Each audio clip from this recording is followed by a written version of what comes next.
잘 오셨습니다. 성령 충만하시고 승리하십시오. 예수님이 사시던 또 예수님이 또 부활하시고 나서 한동안 그 시대를 누가 다스리고 있었냐면 로마라고 하는 나라가 다스리고 있었습니다. 로마 세계입니다. 그 로마가 그 세계를 다스리고 있었을 때에 로마가 가지고 있는 국가 정책이 하나가 있었는데요. 그 국가 정책이 팍스 로마나라고 불리는 그런 정책입니다. 내용은 간단합니다. 로마의 반기를 들지 않으면, 로마가 부과한 세금을 제때제때 바치면 나머지는 알아서 해라. 교육도 알아서 하고 언어도 니네들 쓰고 싶은 거 쓰고 역사를 가르치는 것도 문제 삼지 아니하고 신앙을 어떤 걸 갖느냐도 절대로 건드리지 않겠다라고 하는 것이 저 팍스 로마나의 핵심입니다. 그래서 이 초대교회 때는 별로 로마랑 이 기독교인들이 또 로마인들이 또 유대인들이 서로 간에 큰 문제가 되어지지 않을 만큼, 종교 때문에 문제가 되어지지 않을 만큼 다들 이렇게 평화롭게 살고 있었어요. 그런데 그 유대인들이 가지고 있는 사상이 하나가 있지 않습니까? 선민 사상이라 그러는데, 우리는 괜찮고 너네는 안 된다. 그래서 철저히 이방인들을 멸시하는, 개돼지로 취급하는 그런 것들이 헬라인들에게 조금씩 알려지기 시작했단 말입니다. 이게 알려지니까 헬라인들의 마음이 어떻겠어요? 우리를 보고 개돼지라고 부르니까 안 좋아하겠죠.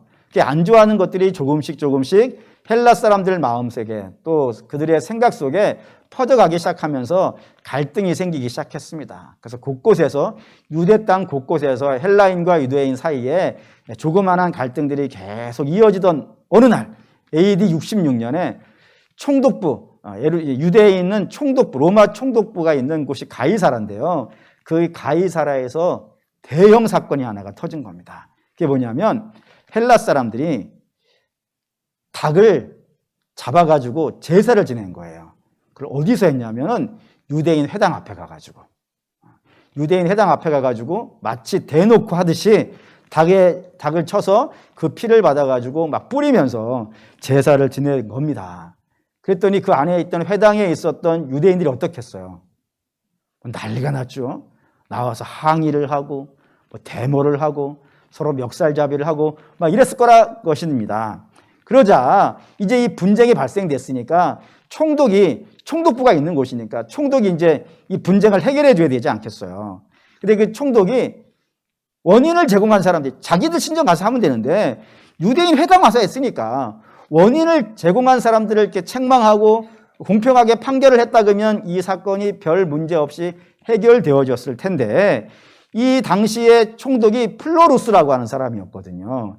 이 플로루스가 유대인을 되게 싫어했어요. 총독으로 와 있었는데 되게 싫어해가지고 판결을 이상하게 했습니다. 어떻게 했냐면 너희들이 헬라인들에게 피해를 줬다 이거예요. 헬라인에게 피해를 줘가지고 상당한 손해를 봤으니까 유대 회당에서, 그러니까 성전에서, 예루살렘 성전에서 저 피해 당한 사람들에게 배상을 해라 그런 거예요. 근데 얼마를 배상하라 그랬냐면 금 17달란트를 갚아라라고 했단 말이에요. 우리가 금 17달란트라 그러니까 별 감이 없죠. 그래서 이제 항상 이렇게 바꿔오지 않습니까? 1달란트가 1kg 골드바 32개예요. 1달란트가 32kg입니다. 그게 17달란트니까 계산해 보니까 544kg이고, 그러면 골드바가 544개예요. 어마어마한 양이에요. 우리는 한 돈, 두 돈 따지고 있는 판인데 500kg가 넘는다니까요. 어마어마한 양의 배상금을 내라고 얘기했으니까 유대 회당 성전에서 제사장들이죠. 그 제사장들이 이 판결을 받겠어요, 안 받겠어요? 받을 수가 없는 거예요. 못하겠다 그러는 거예요. 그러자 유대 사이에 젊은 청년들 있지 않습니까? 젊은 청년들이 가지고 있는 매력이, 분명한 매력이 있죠. 불의에 대해서 참지 못하는 거. 불의라고 생각을 한 거예요. 불의라고 생각해가지고 그 플로루스 총독이 지나가는 데마다 동전을 던지기 시작한 거예요. 주머니에서.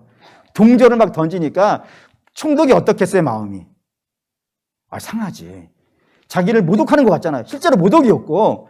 그래가지고 이 성전 제사장들한테 자기를 모욕한 저 청년들을 잡아다가 내 앞에 무릎을 꿇리라 그런 거예요. 그럼 제사장이 이걸 할까요? 어떻게 하겠어요, 그거를? 제가 여러분들을 잡아다가 갖다 바칠까요? 그럴 수 없잖아요. 그래서 못한다 그런 거예요. 그러니까 로마 군인들이 유대인 집에 아무 집이나 상관하지 않고 막 들어간 거예요. 막 들어가가지고 잡아온 것이 아니고 그 집안에 있는 사람들을 다 죽였어요. 그냥 애든 어른이든 관계없이 무조건 다 보이는 족족 집에 들어가서 다 죽였어요. 그러니 유대인들이 이제 어떻게 하겠습니까? 전에는 데모 수준이었어요. 근데 이젠 데모로는 안 되겠다는 생각한 거예요. 그래서 반란이 일어나기 시작합니다. 전국에서 뭐 어마어마한 반란들이 곳곳에서 터져나오기 시작하는 거예요. 막 로마 군들하고 이제 싸웠죠. 근데 아무리 로마 군들이 많다 하더라도 이스라엘 전체 인구보다는 많지 않겠어요. 그러니까 이 반란 때문에 로마 군들이 밀려나기 시작한 겁니다. 한 번, 두 번 패하면서 조금씩 밀려나다가 결국에는 예루살렘 전체에서 완전히 밀려나는 일이 발생이 된 겁니다. 그러니까 이제 예루살렘은 해방이 된 거죠. 그렇게 오랫동안 로마의 통치에서 벗어나기를 간절히 소망했었는데 자기들이 힘으로 저 로마 군인들을 몰아냈으니까 되게 기뻤던 거예요. 그래서 막 기쁨의 축제를 했죠. 그런데 그 소식이 로마군이 예루살렘에서 패퇴해서 쫓겨났다고 하는 소식이 로마의 황실에 전달되어졌어요. 그때 로마의 황제가 누구였냐면 여러분들도 잘 알고 계시는 네로입니다. 네로가 그걸 들었어요. 듣고 분노했어요. 당연하죠. 로마라는 나라는 세계를 지배하는 나라거든요. 근데 그 세계 한 군데, 자기가 지배하는 나라에서 데모가 나고 반란이 일어나서 자기 군대가 쫓겨났다. 그래서 해방이 됐다. 이 소식이 제국 내 다른 식민지에도 알려지면 어떻게 되겠어요? 뭐 그들도 그렇게 하지 않겠습니까? 그럼 로마가 졸지에 모든 곳에서 쫓겨나는 일이 발생이 되어지니까 이거 이렇게 하면 안 된다. 우리에게 반란을 저지른 자들은 일벌백계해서 다른 제국에 있는 모든 식민지 국가들도 감히 로마에게 대항하지 못하도록 만들어야겠다라는 생각을 갖고 반란군을 정복할 정복군을 파견을 합니다. 그때 정복군 파견 사령관이 베스파시안이라는 장군이었고 그 장군이 로마의 최강의 군대라고 불리는 10군단을 거느리고 이제 예루살렘을 향해 출발을 했어요. 이 10군단이 얼마나 강력한 부대냐면은 뭐 흔히 전설의 부대라 그러더라고요. 그래서 얼마만큼의 힘이 강력한가 해서 알아봤더니 이 군장을 40kg짜리 군장을 맨다는 거예요. 그리고 40km를 걸어가는데 그거를 5시간 만에 끊는데요. 잘 모르실게요. 우리나라 군인이 알아봤더니 20km 군장을 메고 40km를 가는데 그거 갔다 와서 죽는데요. 주변에 있는 남신들에게 물어보시면 되겠습니다. 근데 40km를 맨다니까 더블로 메고 그거를 5시간 내에 주파해서 전쟁을 치른다는 거예요. 전쟁을 치르고 바로 또 다른 데로 쫙 옮겨가는. 진짜까? 생각이 들 정도로 전설의 부대, 그러니까 얼마나 최강의 부대겠어요. 우리식으로 말하면 특공정, 특공대 뭐 이런 정도 되어지는 그런 어마어마한 부대를 거느리고 예루살렘을 향해서 출발을 했습니다. 그래서 북쪽에서부터 예루살렘이 남쪽에 있으니까 북쪽에서부터 남쪽으로 이렇게 깨고 내려오는 거예요, 성들을. 진압군들이 하나의 반란군들을 막 깨면서 점점 내려오다가 결국에는 예루살렘이 눈앞에 보이는 데까지 나타난 거예요. 그래서 예루살렘 성 안에 살고 있던 사람들이 보니까 자기 맞은편에 로마군이 상징하고 있는 깃발들이 막 나타나기 시작한 겁니다. 그 깃발이 이제 독수리 깃발이에요. 독수리 깃발이 막 수도 없이 어마어마하게 나타나는 거를 보면 그 마음이 어떻겠어요? 예루살렘 사는 사람들의 마음이요. 뭐 절망을 하죠. 저렇게 막강한 군대가 우리 성에 침공해 왔으니까 이제는 우리 어떻게 되겠어요? 이제 죽었다. 이제 끝났는갑다. 우리의 기쁨도 잠시고 우리 이제 망했다라고 하면서 벌벌 떨고 있던 그 차에 이 베스파시안 장군이 로마군을 후퇴시켜버린 거예요. 빽! 가자! 집으로! 해가지고 돌아가 버린 거예요, 갑자기. 그러니까 눈앞에 그 깃발들이 어떻게 됐냐면 싹 사라져버린 거예요. 그 예루살렘 성 안에 있던 사람들이 놀랬죠. 우리를 분명히 점령하러 온 자들인데 갑자기 저렇게 왜 다 가버렸을까? 도대체 무슨 일인가? 영문이 뭔가? 라고 막 그랬지만 뭐 알 길이 없죠. 근데 알 길은 없지만 그럼에도 불구하고 우리를 점령하러 온 자들이 떠났으니까 기쁘겠어요? 안 기쁘겠어요? 기쁘죠. 우리를 죽이러 온 자들이 다 가버렸으니까 너무너무 기뻐가지고 즐거워하던 그때에, 모두가 이제 살았다라고 하면서 안심하고 있는 그때에 이 장면을 유심히 바라본 사람들이 있었습니다. 그 사람들이 누구냐면 예루살렘 교인들이에요. 그들이 가만히 바라보니까 자기들 예루살렘 성 맞은편에 그 수많이 세워졌던 그 독수리 깃발이 예수님이 말씀하셨던 마태복음 24장 15절에 그 예언이 이 말씀을 의미하는 것이라고 생각을 했습니다. 한번 보시죠. 읽겠습니다. 그러므로 너희가 선지자 다니엘이 말한 바 멸망에 가증한 것이 거룩한 곳에 선 것을 보거든 라고 되어 있어요. 멸망에 가증한 것, 그걸 너희가 본다면 너희가 떠나야 된다. 저것이다 라고 생각한 거예요. 저의 멸망에 가증한 것이라는 것의 정확한 번역을 말씀드리면 우리를 황폐하게 만들 혐오스러운 것, 우리를 죽일, 우리를 멸망을 이끌 혐오스러운 것, 그렇게 이해하는 것이 정확한 표현이다 이겁니다. 그러니까 로마군이 가지고 있는 독수리 깃발을 그걸로 이해한 거예요. 근데 사실 여러분 알다시피 저 로마군이 저 깃발을 들고 오기 전에도 예루살렘에는 저 깃발이 있었어요. 로마군이 있었으니까. 근데 그때는 그렇게 생각을 안 했단 말입니다. 왜 그러냐면 예루살렘에 같이 살고 있던 로마군들은 우리를 멸망시키는 자들은 아니거든요.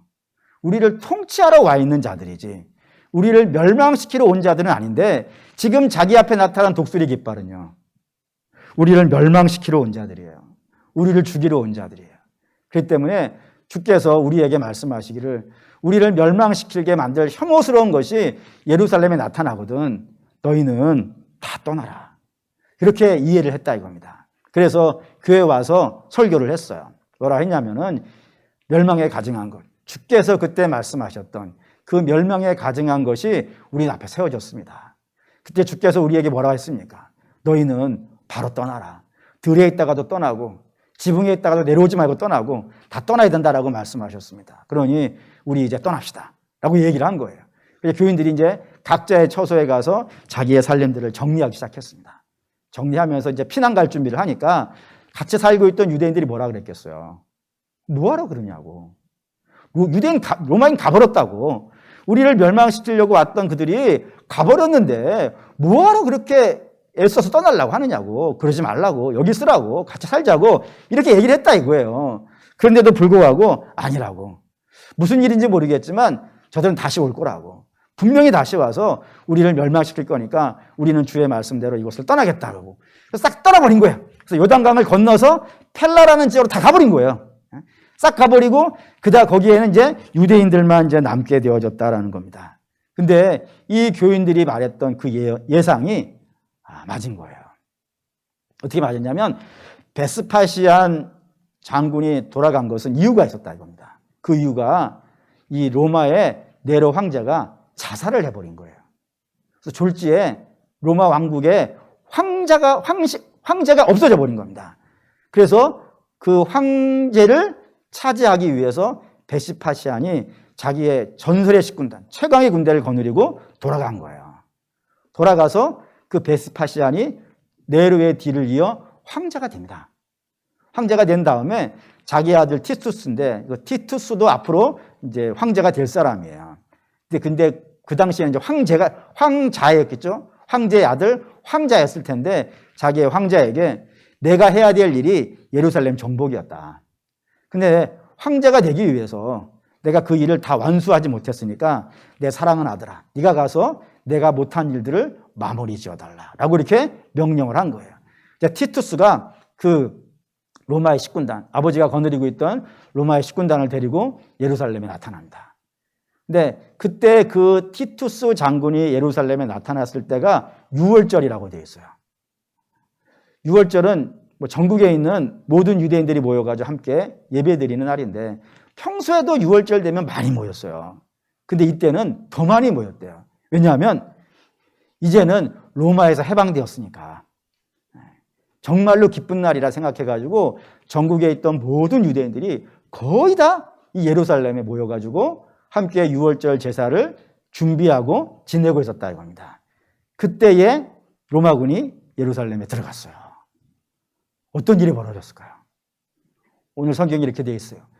전에도 이런 일이 없었고 이후로도 이런 일이 없을 만큼 어마어마한 일이 벌어져요.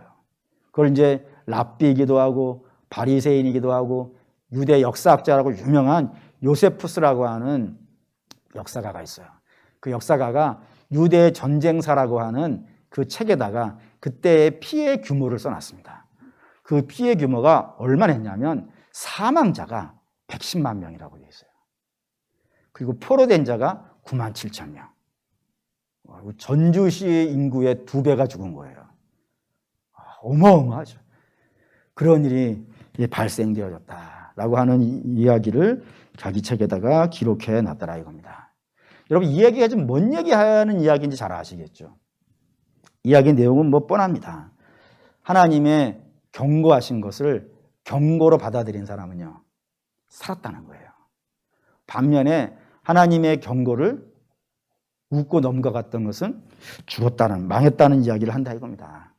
근데 이런 이야기가 성경에 꽤 굉장히 많아요. 그 중에 하나만 여러분에게 예를 든다면 창세기 15장에 가면 하나님께서 아브라함에게 약속을 하나를 하세요. 내가 너를 축복한다 하면서 약속을 하나 하시는데 그 약속이 뭐냐면 땅을 주시겠다 그러는 거예요. 그 땅이 어느 땅이냐면 아모리 족속이 사는 땅인데 그 아모리 족속이 사는 땅이 어디냐면 그게 가나안이에요. 가나안을 준다. 근데 지금은 안 된다. 지금은 안 되고 내 후손에게 주겠다 그러시는 거예요. 근데 왜 후손에게 주겠다고 말씀을 하시냐면은 지금 아모리 족속의 죄악이 가득 차지 않았다 이거예요.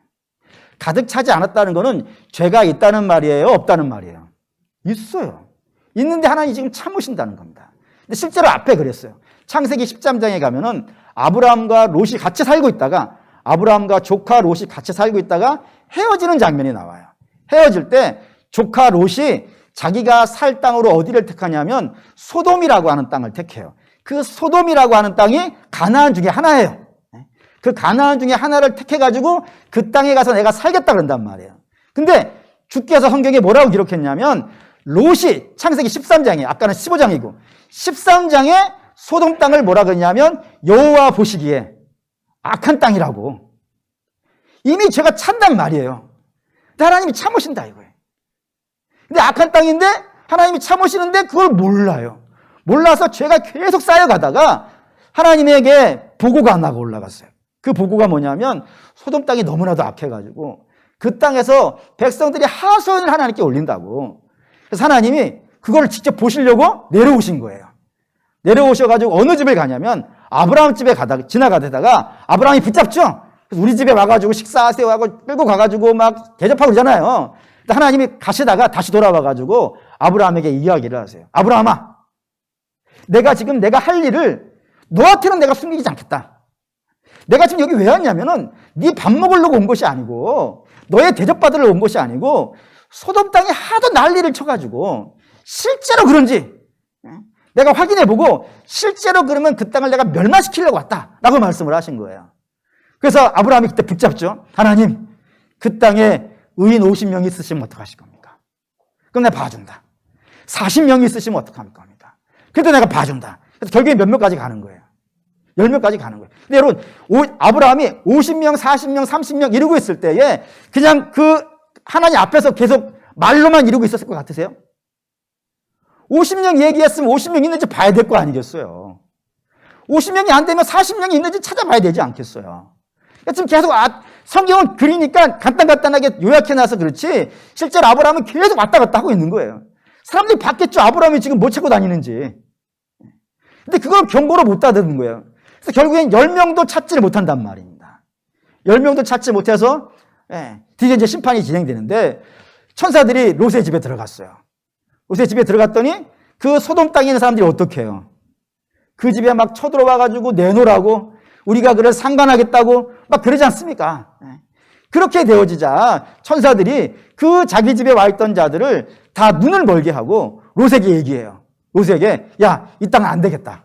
하나님이 심판하라 하시니까 심판할 거다 라고 하면서 네가 네 주변에 있는 사람 중에 나가야 되는 사람이 있으면 나가라고 얘기를 해라 라고 얘기를 해요. 그래서 롯이 누구에게 찾아가냐면 자기 사위에게 찾아가요. 한번 볼까요? 창세기 19장 14절 읽겠습니다. 롯이 결혼할 사위들에게 말하여 이르기를 여호와께서 이 성을 멸하실 터이니 너희는 일어나 이곳에서 떠나라 하되 그의 사위들은 농담으로 여겼다. 하나님의 경고를 뭘로 알더라고요? 농담으로.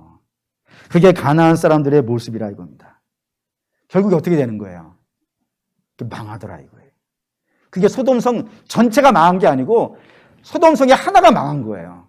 그러면 다른 소돔성 이 가나안 전체에 사는 사람들도 저게 교훈이 돼야 돼요. 아, 저렇게 살면 망하는구나. 소돔처럼 살면 망하는구나. 그걸 경계 삼아가지고 그 죄악에서 떠나야겠어요? 안 떠나야겠어요? 떠나야죠. 근데 실제로 떠났을까? 창세기 34장에 가면 매우 가슴 아픈 이야기가 하나가 등장해요. 그게 뭐냐면 야곱이 자기 삼촌 집에 살다가 돌아왔어요. 돌아와가지고 세검성이라는 곳에 살고 있었는데 거기에 야곱에게 딸이 하나가 디나라는 딸이 있었는데 그 딸이 마을에 놀러 간 거예요. 놀러 갔다가 그 동네 추장한테 겁탈을 당했네. 여러분, 추장이 겁탈했다는 건 단순히 어떤 한 사람을 뜻한다고 생각하시면 좀 약한 거예요. 성경은 대표자의 원리가 있거든요. 아담을 통하여서 그 모든 후손들을 보고 아브라함을 통해서 그 모든 후손들을 보고 이런 식의 대표성의 원리가 있기 때문에 그 세겜성의 추장이 그렇게 했다는 것은 그 성에 사는 사람들이요 마찬가지라는 얘기를 하고 싶은 거예요. 그래가지고 겁탈을 당해가지고 그 야곱의 자식들이 열받아가지고 할례가지고 막 다 죽여버린 얘기 아시잖아요. 그런 이야기 속에 하나의 이야기가 들어있어요. 창세기 34장 30절 읽겠습니다. 야곱이 시므온과 레위에게 이르되 너희가 내게 화를 끼쳐 나로 하여금 이 땅의 주민 곧 가나안 족속과 브리스 족속에게 악취를 내게 하였도다. 나는 수가 적은즉 그들이 모여 나를 치고 나를 죽이리니 그러면 나와 내 집이 멸망하리라. 이게 왜 가슴 아플까요? 여러분 분명히 아셔야 되는 것은 야곱의 아들들이 할례를 가지고 하몰 족속을 다 몰살시킨 건 악한 일이에요. 근데 그가 악하다는 것 말하기 이전에 원인 제공은 더 심각한 거예요. 그렇지 않습니까? 한 어린 여성을 그렇게 하는 거 악한 거예요. 근데 그것에 대해서 이게 이렇게 사니까 안 되는구나. 하나님 이렇게 하시는구나라고 감을 잡고 먼저 회개해야 되는 사람들은 저 세검성과 그 가나안 일대에 살고 있는 사람들이란 말이에요. 근데 지금 누가 누구를 겁내고 있는 거예요? 야곱은 겁내고 있는 거예요. 그러니까 다시 말하면 그 가나안 사람들은 이 자기들이 지은 죄가 어떤 것인지 감이 전혀 없는 거예요, 지금. 그냥 우리가 당했다. 그거 하나만 있어가지고 분을 내고 있을 뿐이지 자기들이 왜 당했는지는요, 전혀 모르고 있는 거예요. 그리고 오히려 자기를 괴롭혔다라고 하는 야곱을 죽이겠다고 그렇게 나오는 자기 죄는 하나도 보지 못하고 당한 것만 기억하고 있는 그런 사람들의 모습이라 이겁니다. 그게 소돔 이후의 가나안 모습이라는 거예요. 근데 여전한 거예요. 근데 그 여전함이 시간이 지날수록 더 심해져요. 더 심해져. 그래서 여호수아 군대가 가나안에 들어가려고 할 때 그때의 가나안의 모습을 성경은 세 가지로 기록을 했어요. 첫째, 가나안 땅 곳곳에 우상 숭배가 넘치더라. 하나님이 하나님 대접을 못 받고 이 땅에 있는 하나님 아닌 것이 하나님처럼 살아가고 있더라 이거예요. 그게 우상 숭배예요. 두 번째는 자식이 부모를 모욕하더라. 자식이 부모를 몰아보더라. 그러니까 가정이 다 깨졌다 이거예요. 세 번째는 그 성적으로 난잡하더라. 그래서 얼마나 성적으로 난잡한지 그냥 성경 전체가 너무 심해요. 뭐 근친상간이 뭐 대상이 가려지지 않아요. 심지어는 어머니도 등장해요. 어머니도. 그게 가나안이에요. 뿐만 아니라 짐승도 등장해요. 우리가 그때 살면서 우리의 눈으로 봤다 그러면 하나님이 왜 이 세상을 망하지 않게 하십니까? 이렇게 악이 도모되어지고 있는데도 불구하고 하나님이 아무 말씀 안 하시는 건 하나님이 안 계신 건 아닙니까? 이런 말을 할 수밖에 없을 만큼의 심각한 상태가요, 가나안이었다 이거예요. 근데 가나안이 여기 올 때까지 하나님 계속 말씀하셨다니까요. 아브라함을 통해서 경고하시고 때로는 성 하나를 치시면서 경고하시고 수없이 경고했음에도 불구하고 저들이 그 경고를요 안 받아들였다 이거예요.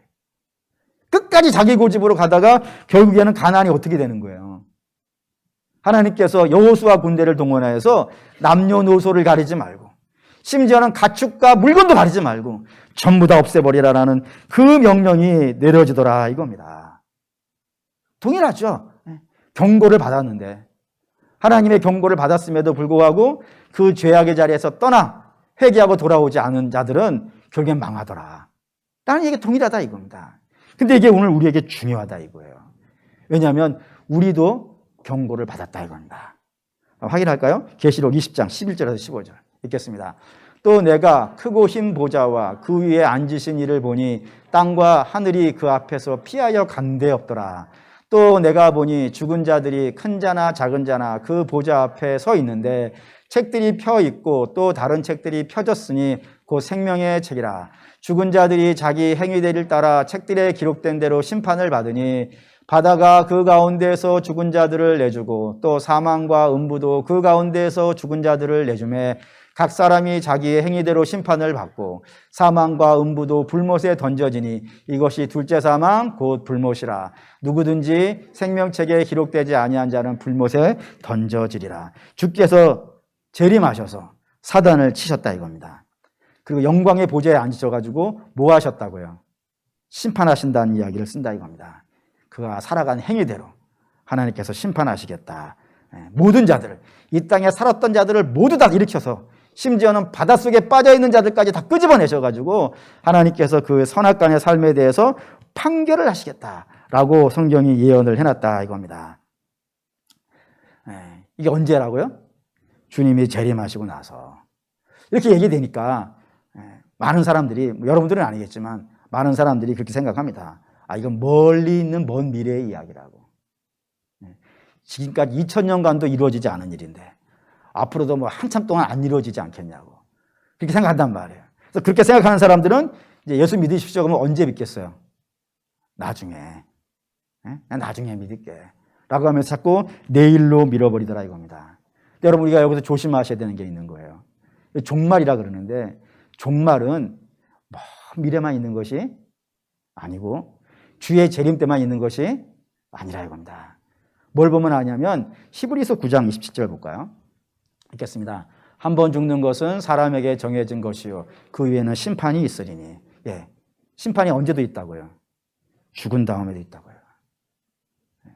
종말이라는 것이 주의 재림 때만 있는 게 아니라 이겁니다. 우리가 이 땅에 살다가 누군가는 누구든지 한 번은 반드시 죽습니다. 반드시 죽고 나면 하나님의 심판을 받아야 된다 이거예요. 그런데 종말은 멀리만 있는 게 아니라 지금 당장도 일어날 수 있는 일이라 이겁니다. 그렇기 때문에 주님을 믿는 자들은 전날이 있음을 알겠죠. 전날이 있음을 알기니까 어떻게 해야 되겠어요? 대비해야 하는 겁니다. 이 땅에서 대비를 해야 된다고요. 그러니까 멸망에 가증한 것. 그러니까 죽는 거지 않습니까? 예루살렘이 로마군의 침공을 받아 죽든지 어떻게 죽는 것 아니겠어요? 그 멸망에 가증한 것들이 세워지는 것을 보거든. 우리 매번 보잖아요. 우리 주변에 죽는 사람들 있잖아요. 사고로 죽고 병들어 죽고 나이 들어 죽고 다 한 번씩 죽는단 말이에요. 그 죽는 것들을 본단 말이에요. 수많은 장례식장들이 있고 그런 거를 볼 때 그냥 지나가면 안 된다 이겁니다.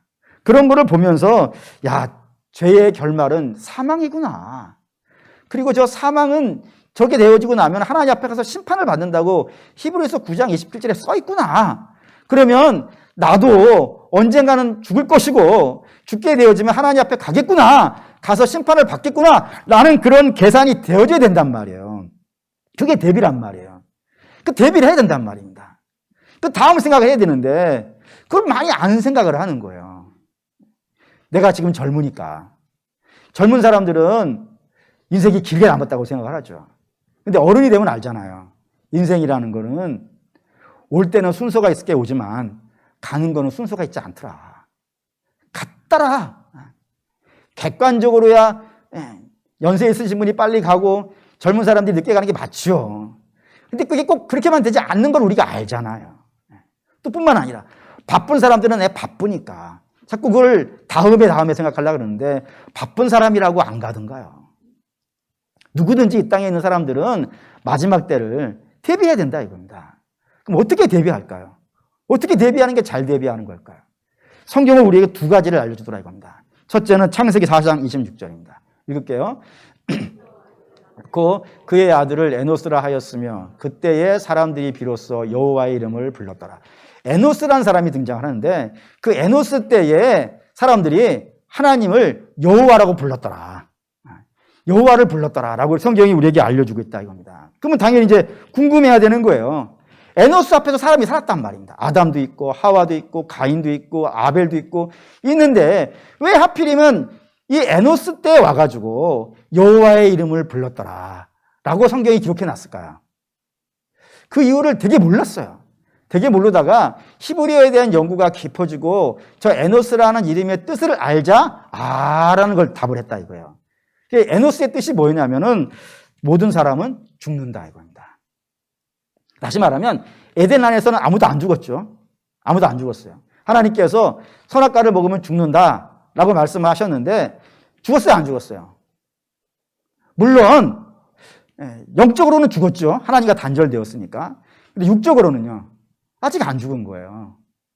근데 그렇게 해서 에덴의 밖을 나왔더니 그때부터 죽기 시작하는 겁니다. 가인이 아벨을 죽이고 아담도 나이 들어 죽고 그리고 하와도 나이 들어 죽고 또 셋도 나이 들어 죽고 가인도 나이 들어 죽고 이런 것들을 에노스가 보는 거예요. 보면서 하나님의 말씀은 그 말씀하신 대로 이루어지는구나. 그럼 이제 어떻게 할까? 그럼 나도 죽겠네. 앞에 있는 사람도 죽으니까 나도 죽겠네. 그럼 이제 어떻게 할까? 그 고민의 답이 뭐였다고요? 여호와를 불렀다 이거예요.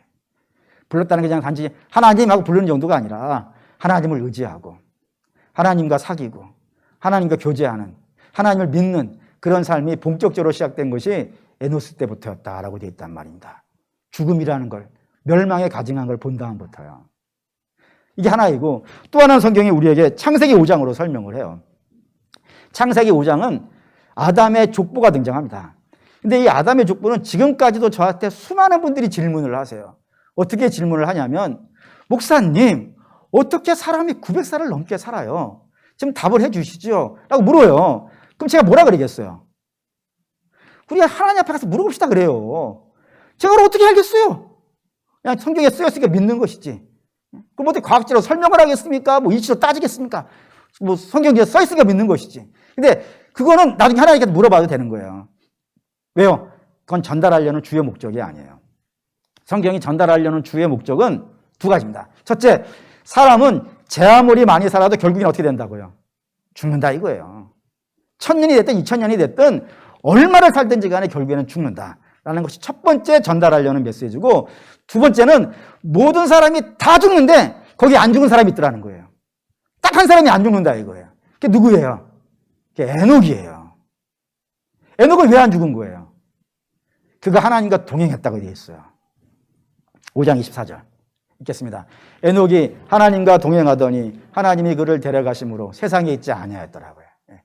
유일하게 900몇 살 뭐 이런 거 다 빼고 그냥 세상에 있지 않았다라고만 되어져 있는 유일한 사람이에요. 그럼 이제 궁금하셔야 돼요. 왜 에녹은 죽을 맛보지 않았을까? 하나님과 동행했다 이거예요. 그럼 이제 이런 질문이 되겠죠.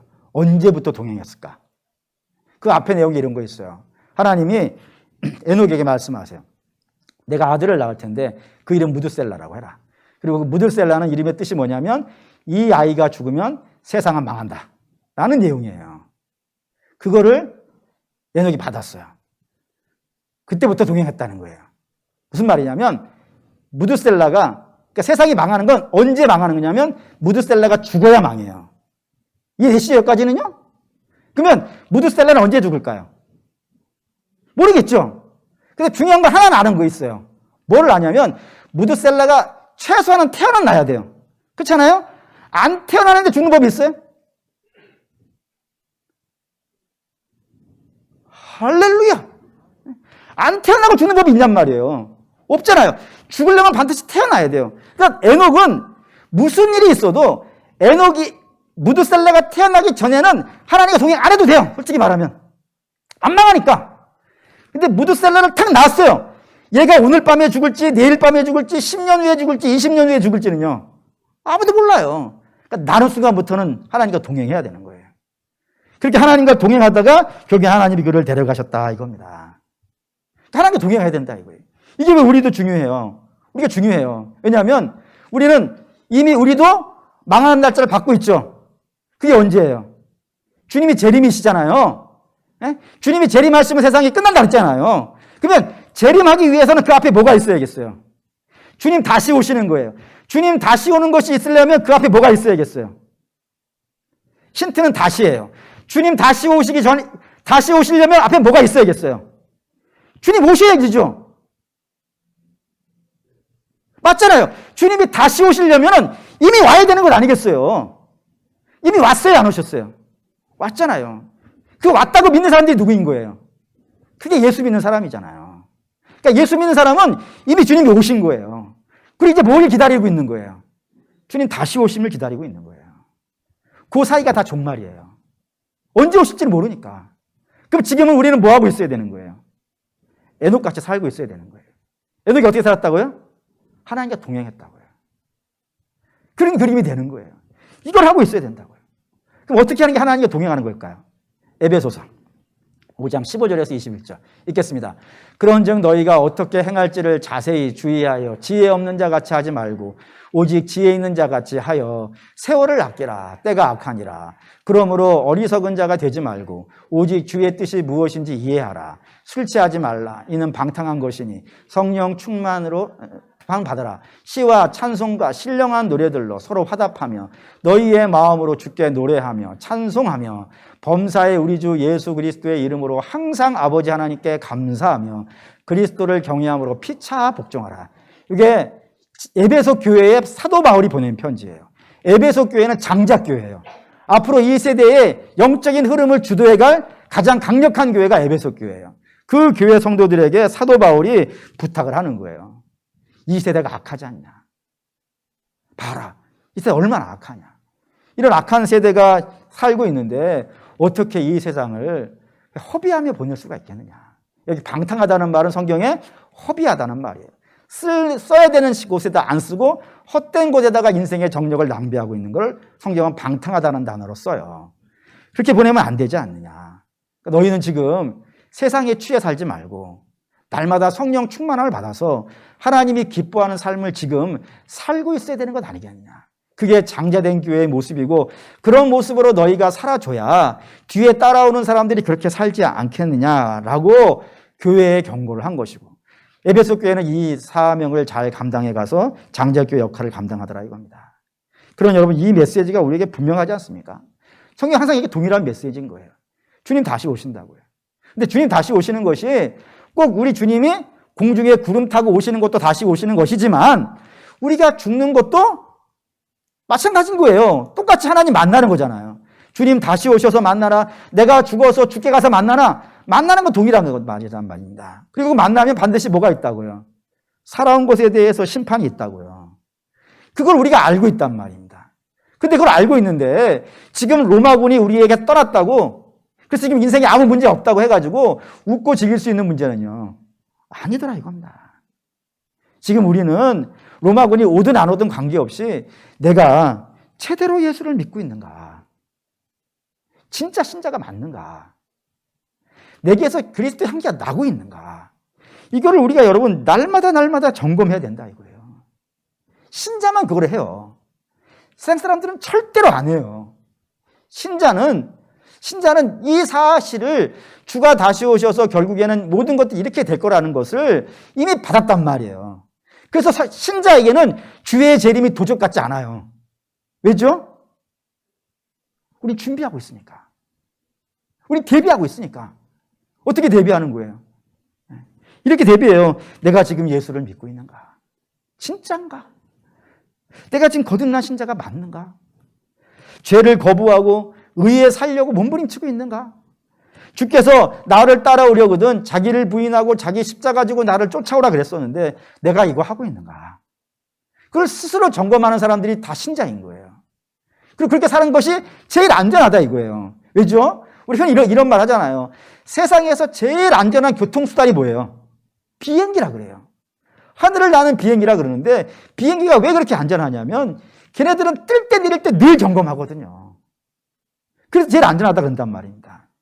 그래서 점검할수록 안전해요. 그래서 신자가 그런 거예요, 신자가. 신자가 내가 어저께는 잘 살았지만 오늘도 잘 살 수 있는가? 늘 점검해야지. 내가 주의 말씀 아래 있는가? 내가 주님을 정말 잘 믿는가? 내가 예수 믿는다 그러는데. 그래서 하늘나라 가서 주님 만날 건데 그때 주님 앞에 만나가지고 선악간의 심판을 받는다 그러는데 내가 지금 하나님 심판대 앞에서 나 좀 나 열심히 살았어라고 말할 수 있는가? 물론 우리가 그 공로로 하나님 앞에 가는 건 아니지만 그럼에도 불구하고 우리 이제 알았단 말이에요. 주님 다시 만날 거를. 그러면은 이 땅에 세상 사람들이 저렇게 망하는 길로 가는 거를 보면서 우리는 아무렇지 않은 것처럼 있을 수 있겠냔 말이에요. 안 된단 말입니다. 또 우리 이제 멸망에 가증한 것들을 볼 때마다 우리 자신을 점검해야 돼요. 뭐 이런 걸 한번 확인해 보시죠. 뉴스 한번 뭐 포털 사이트에 뉴스면 있는데 거기에 사회면 한번 열어보세요. 쭉 몇 개만 내리면 야 지금 이게 백주대낮에 대한민국이라는 나라에서 이런 일이 벌어질 수 있는 거야? 어떻게 자기 자식을 죽이지? 어떻게 자기 부모를 갖다 버리지? 이런 일들이 넘쳐나요, 넘쳐나. 그런 걸 보면서 야 이게 지금 이게 어떻게 되려고 일어나는가? 이런 생각들을 들어보셔야 돼요. 그리고 나는 어떤가? 나는 어떤가? 나는 참 제대로 하고 있는가? 주님 앞에 보셔야지. 그래서 혹여 잘못된 곳이 혹이라도 하나가 발견이 되어진다면 그거 회개해야지. 그래서 주님 은혜를 구하시고 그리고 변화를 받아 새롭게 되어져서 아버지의 선하시고 기뻐하신 뜻을 따라 살려고 그래야죠. 내가 먼저 가져야 따라온 사람이 있지 않겠습니까? 어른들 많이 계시는데 젊은 사람들, 어린아이들 책망해야지. 물론 책망할 때가 되면. 근데 자기도 몰아봐야죠. 내가 제대로 살았는가? 내가 제대로 믿음을 행했는가? 그래서 예수 믿는 덕의 아름다움을 다음 세대들에게 보여줬는가? 그래서 보여주지 못했다 그러면은 자기 먼저 고쳐야죠. 자기 먼저 고치고 하나님의 은혜를 받아서 새롭게 되어주고 그래서 예수 믿는 자의 아름다운 덕을 우리가 보여줘야죠. 그러면 뒤에 사람들이 야 예수 믿는 거 멋있네. 예수 믿는 거 멋있네. 뭐 믿음의 사람들이 그런 뭐 유언을 남기는 걸 봤어요. 뭐라고 하냐면 이름이 갑자기 기억이 안 나는데 저도 그래서 그게 소망이 되어진 것인데 어떤 분이 소원이 하나가 뭐였냐면은 내가 딱 죽을 때 침상에 딱 누워있을 때 자녀들이 와서 아빠의 손을 딱 붙잡고 아빠가 사는 그 믿음의 삶이 너무 멋있어서 나도 그대로 살기로 했어. 난 이 얘기 듣는 게 소원이다 라고 얘기하더라고요. 저도 그걸 소원 삼았죠. 여러분도 그럴 필요가 있지 않겠죠? 있어야 됩니다. 바라고 원하는데 주님의 귀한 성도 여러분, 여러분들이 이런 멸망에 가증한 것들을 보게 되어진다면 이 땅에 망하는 이야기들을 보게 되어진다면 정말 악한 모습들을 보게 되어진다면 손가락질은 아무나 다 합니다. 우리도 손가락질 해야 됩니다. 할 건 해야죠. 근데 손가락질 하는 걸로 끝내지 마시고 우리의 모습도 돌아보면서 우리 주님 만날 때 우리는 어떤 모습이겠는가 라는 걸 잘 점검하시고 그걸 대비하시고 여호와를 부르시고 하나님과 동행하시는 저와 여러분 되시기를 주의 이름으로 축원합니다. 아멘.